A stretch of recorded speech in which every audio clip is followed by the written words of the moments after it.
So I'm Nancy Foran and started ESG Partners informally about 4 years ago, formally since January of 2021. And the reason why I started the company to begin with was it was at the time, COVID had changed a lot of organizational structures. My former role was as Vice President of International for CPA Canada. So I was doing a lot of international capacity building work, working with a lot of governments and professional associations and accounting bodies and educational institutions around the world, literally.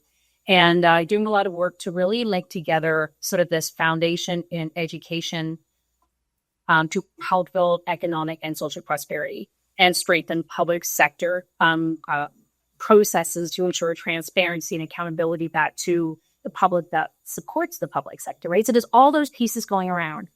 And at the same time, I was in that role, there was a big focus starting to emerge around sustainability. And we used to talk a lot about how accountants have the opportunity to save the world. It's this whole idea about once you create transparency, once you create the accountability and the ability to track and measure and disclose and report, you create that ability to let other stakeholders see what, why, and how you're doing what you do, right? So that's the really neat part that when, an international role during a pandemic that the world had never experienced before, as in a way to also my role changing significantly in that the international strategy for the profession changed. And so it gave me the opportunity after exiting the organization to be able to say, now what can I do? And sort of like this, honest, like kind of the latter stage of my career to be able to say, how can I have an impact and how can I actually have a measured impact and create a state of a better place as a result of what I do next? So as I start to talk about sustainability, predominantly in Atlantic Canada, when you talk about sustainability or having an impact, no one quite got what you meant. And so there was no conversation about the intersection between environmental, social, and governance factors. How can that help create stronger organizations? We just weren't having those conversations here. They were happening a little bit in Toronto, Montreal, Calgary because of the oil and gas sector, and also out west. BC was doing a lot of this because from that sort of environmental and social lens, they're ahead. I would say across Canada was also being talked about a great deal in Europe. And Europe's a decade ahead of us here in Canada, and we're starting to hear these undertones, but no one's talking about it in Canada. So I thought, okay. If no one's having these conversations, at least from what I could tell, I'm going to create the conversation. I'm going to start a company. When we talk about sustainability, it's not about hugging trees and saving bunnies, although that's a wonderful thing to do. But that's what I think the conversation had been focused on too much. It was, we either are sustainable and a purpose-driven organization and we care about our impact, or we make money. That's how I was always seeing it. It was always like this wall in between. You had to decide what you wanted to do. And it's kind of almost a conversation we get about not-for-profits in the past. Well, we're not-for-profits, so we shouldn't really pay competitive salaries. We shouldn't really try to make money. You're a not-for-profit, not a not-for-loss, right? And you want to get the best people that you can. It's kind of the same conversation we're having around purpose and creating a positive impact and reducing our negative impact or making money. They should be one and the same. So the conversation around ESG, which is so fundamental, is it's a company. If they don't think about their environmental impact, their unintended consequences, the societal impact they're having, how they treat their employees, how they treat the communities around them, and ensuring that they have good governance practices, they may not be in business 10 years from now. Some companies, in sort of the microgrid conversation, is they're sort of already purpose-driven anyway. They're creating solutions that will get us off maybe sort of unsustainable energy sources, like in Nova Scotia, we still burn coal to generate some of our electricity. Or, working hard to get off of that, but it's still the case. Microgrids create such a wonderful opportunity to help small countries like in the Caribbean, which we were earlier this year, help other, communities create sort of a different approach. So the companies who are part of that feel like they're already part of the solution, and they absolutely are. But if they want to attract increased funding, if they want to get bank loans, if they want to be able to engage with stakeholders in a way that maybe aren't right now, they have to see beyond what they do and start to look at how they do it and be able to record on how they do it, because the what is not good enough. And Tesla's a great example of that, because Tesla had been called out as not being a top performer in the ESG category, so the S&P Global 500 index, ESG index, they were dropped off because how they were doing it in terms of mentioning races in other plants, work to health and safety of the products, governance, and in terms of the board and the CEO and all of that, they weren't seen as the how wasn't big enough. And so that's why this is so important. It is almost like the companies who are part of the solution, who are looked at as being sort of impact-focused companies, they almost have a higher standard that they have to adhere to. If you say we're part of the sustainable solution, then you're going to be looked at even more to say, but how, right? So we talked a lot about what is ESG, why does it matter, and how can companies who are in the energy sector and the renewable energy sector, as we transition away from fossil fuels into some renewable sources of energy, how can they start to understand why this matters to them?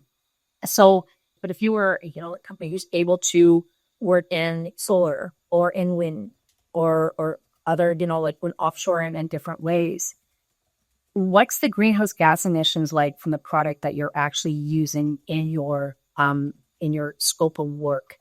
Where are your solar panels coming from, and was there forced labor that went into using those? How can you actually dispose? So Schneider, fantastic example. We actually work with a company here. Their head office is in Halifax, Nova Scotia, but they're a pan-Canadian company, and they actually work very closely with Schneider. And what's interesting is you see how all these pieces fit together. If you're a company who is in any part of a value chain or supply chain, and you can provide information up or down, depending on who your customers or suppliers are, you'll be seen as a weak link in that chain. And the weakest links will be replaced. That's just how it works, right? So like any supply chain, so if you are let's say you're a large corporation like a Schneider, and you want to know, where's all your products coming from? Is there forced labor? What's my tier 1, tier 2, then tier 3 supply chain looking like? And it's the same thing with greenhouse gas emissions. I don't know a single company right now who's starting on their ESG, journey, let's say. I don't know of any of them who aren't starting with the conversation. Can you help us track and measure our greenhouse gas emissions? We spend a lot of time working with companies to understand where to get the data, even to begin. There's lots of software tools out there that say, oh yeah, we'll calculate it for you. Yeah, but you still need to know where your data is coming from. Are you tracking it? What are the internal controls like? So you can be sure that the data you're recording and that you're saying is valid and assured, or can be assured, with third party, all that, where's the internal controls of it? Do you have those? These are all the things that some of these companies so they would say, we're sustainable because we're helping get off of oil and gas. That's kind of not, that's great, but that's not good now if you want to continue to be part of a larger chain. So we've been having a lot of conversations and doing some training via Trade Commission Service through Global Affairs Canada, or Ottawa, and talking to some of their companies in the energy sector who want to start to engage in the Europe value chain. If you want to do business in Europe, you better make sure you can track your greenhouse gas emissions, because you got to be able to disclose that coming in, right? And you also need to make sure that your human rights practices are where they should be, that your code of ethics, the business practices, all of that. Without going into great detail about what the European disclosure standards look like, they're robust, and they are put a lot of emphasis on companies to make sure that they understand what they're doing and what their supply chain is doing. So a lot of smaller companies say, well, this doesn't apply to me because I'm a small player. I don't have 250 employees and 40 million in revenue, 20 million in assets. I'm good. It's still part of somebody's supply chain. Right? Regardless of whether it stays local, but turns local or the name's global, I think the main impact that it will have is it's going to create stronger relationships and stronger partnerships within supplying value chains. So it's the same thing as if you are a company that's importing 40 to 50% of your product and your materials from China, right? Then make sure you have a real good relationship with that supplier, and that you know what their production facilities look like. Who are they using for labor? Are they exploiting, a workforce, or are they working and supporting, a workforce where they treat people with the basic human rights and pay them fairly, all of those sorts of things. So I think that fundamentally what's going to happen is you're going to create really strong relationships to make sure that no matter what happens, and you can trust, right? And create those trusted relationships. And that's not, and that comes from more than just reporting and the audit here and there. It really creates a partnership and true collaboration and honestly, true partnerships, I think is going to be fundamental. If we can use a way, like if we can look at a different way to assess risk and opportunities for a different way to do business and creating relationships and partnerships and trusted partnerships, and really create a stronger value chain by understanding what might the risks be through a world where climate is going to influence how we work and how we can rely on our supply chains, because the risk of climate-induced events will disrupt supply chains. So if we're a company who relies on getting 40 to 50% of our raw material or inputs from an overseas country, and there's a typhoon, or there's a hurricane, or there's a massive forest fire, or there's a labor dispute that's going to shut down our rail system, right? Have we thought about that? Have we planned for it? Do we have another approach? Have we done any scenario analysis that if this happened in a world that looks like this, do we have another way of looking at how we might be able to approach that? So it's going to create stronger businesses at any size within the supplier value chain to be stronger, because they're going to be able to understand their risks and see their opportunities differently. They're going to be able to run through some different scenarios. In a world where we have a 2% or 2 degree warming, what might our world look like, as it relates to climate related events? What if it's 3.5 degrees? Very different, right? What if it can stay within 1.5 in our world of rainbows and unicorns? What if it can't just stay within a 1.5 degree warming? It looks like that ship has sailed, but we're holding true with it, praying that we can kind of get back to that. But also when you look at it from the social side, with labor disputes, right? And understanding what matters to our employees, what matters to our communities, how are we involving and engaging with our Indigenous communities? And are we doing it as an after-fact tip box, or are we actually actively engaging and finding out what matters so we can understand, so that we can be more proactive in our approaches and understand what our unintended consequences might be before it becomes a world war? So all of that is going to create stronger and more efficient supply chains, I believe, regardless of if it's all in Canada, all in, central Canada, or if it's truly a global supply chain. ESG, I believe, plays a big role, is if we use it for more to use it just as a way, let's just use it as a structure framework to report. Why waste? It can be used for so much more. And it's to say, our waste is off the charts. How are we going to fix this? Our energy emissions are too high. How are we going to fix this? Our health and safety record isn't where it needs to be compared to our peers. How are we going to fix that? Our diversity, equity, and inclusion is something we've not even looked at. We have no accessibility. And so we are limiting our workforce. We're limiting the ability for people to be able to come in and visit us because we don't have a simple wheelchair. The role, I believe, it's creating the ability to create solutions that are very much fit for purpose. So create a solution that can be a community-based solution or a industry-based solution, or something that allows for it. Because sometimes a one-size-fits-all approach does not work and it takes too long. So what if instead we looked at a way to decentralize how we do things? So right now, if we have one big grid, and some might say that the only way we're going to be able to get change at scale is to all of us contribute to the same grid. But sometimes moving the Titanic takes a long time, right?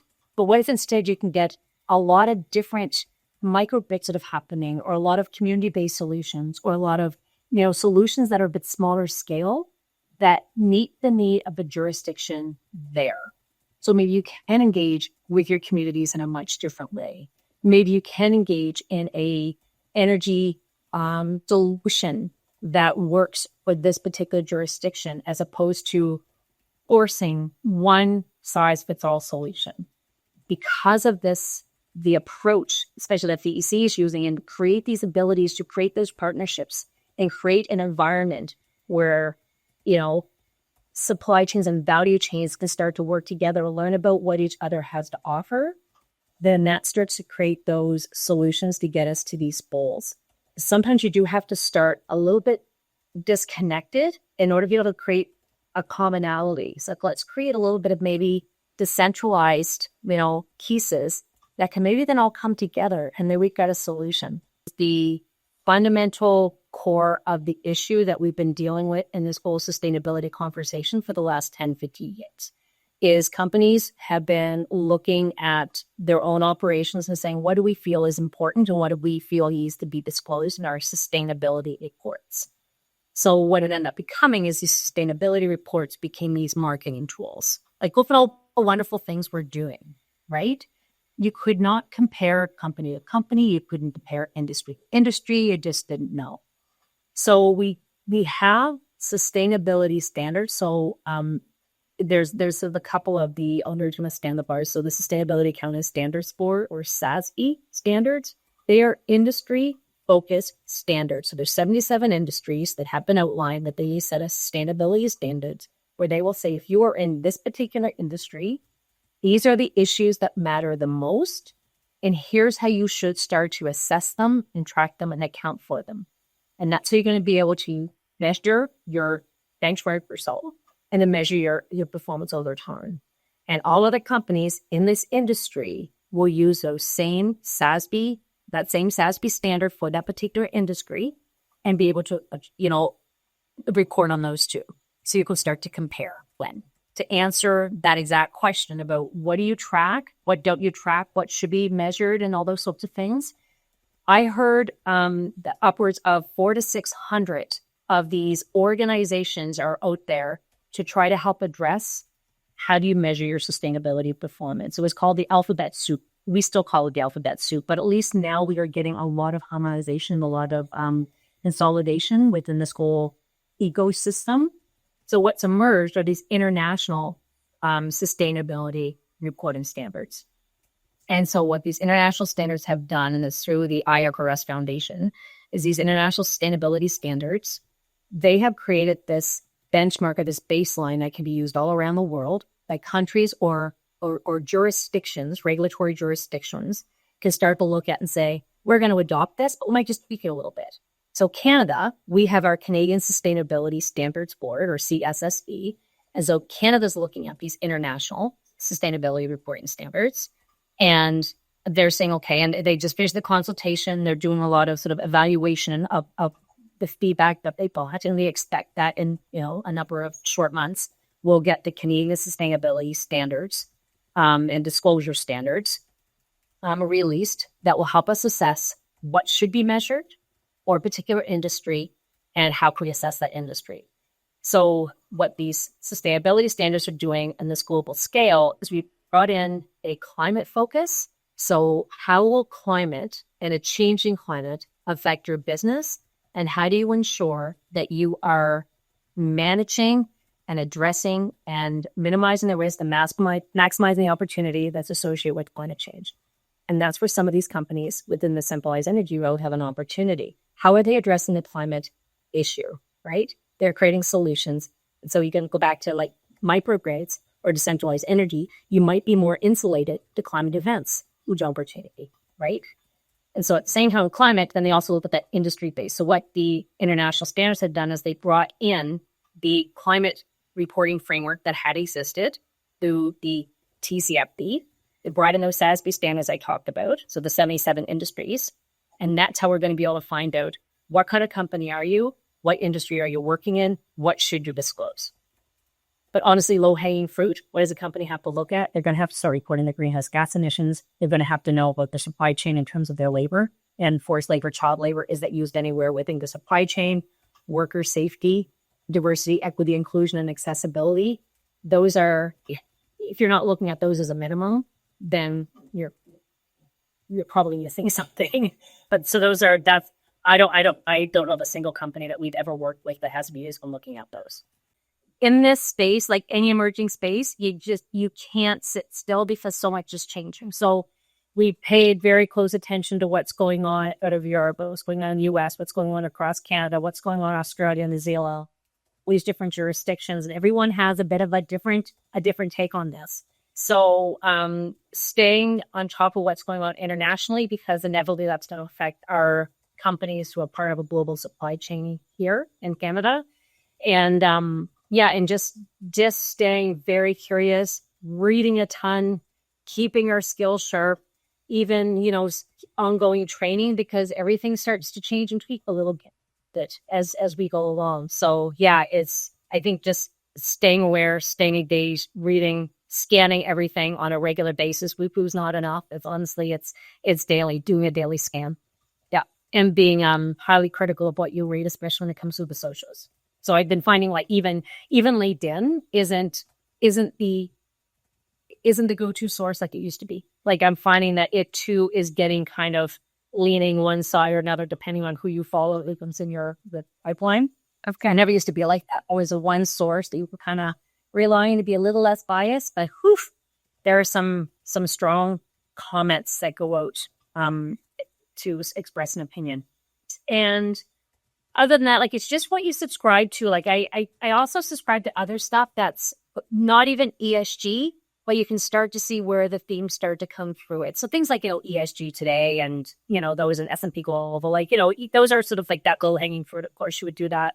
But it's sort of looking at how is climate change affecting what we're doing and how we do business? How is the transition to renewable energy and a low-carbon future? How's that starting to change what you do? What are some of these, like, again, the penny strike, the rail strike, that's going to completely disrupt global supply chains and how we're going to get our goods to market. That's a labor issue. That's good to stay on top of. That's an ESG issue. That's going to affect companies. That's going to affect the risk profile. What other opportunities can they start to look at? What else can they make sure they don't have business disruptions? The International Sustainability Standards Board and the Canadian Sustainability Standards Board, as they start to put out information, we soak that in. But it's more than just the standards. It's really understanding who are your clients, what industries you want to focus on. Like we work in the in the ocean sector with fisheries. What's going on there? What's going on with the POTUS? How are we starting to see some of those things start to change? Indigenous reconciliation, we have they're doing a lot of work with the client or locally. They're an Indigenous developmental lender, and they work with all a number of entrepreneurs and businesses and projects across the Atlantic Canada. I think the challenges as in this business now, if I were to think like what the buck keeps me awake at night, is again talent. It's getting folks to come and work with me as a small business. We are not, we're not a big four accountant firm who does this as part of their offerings.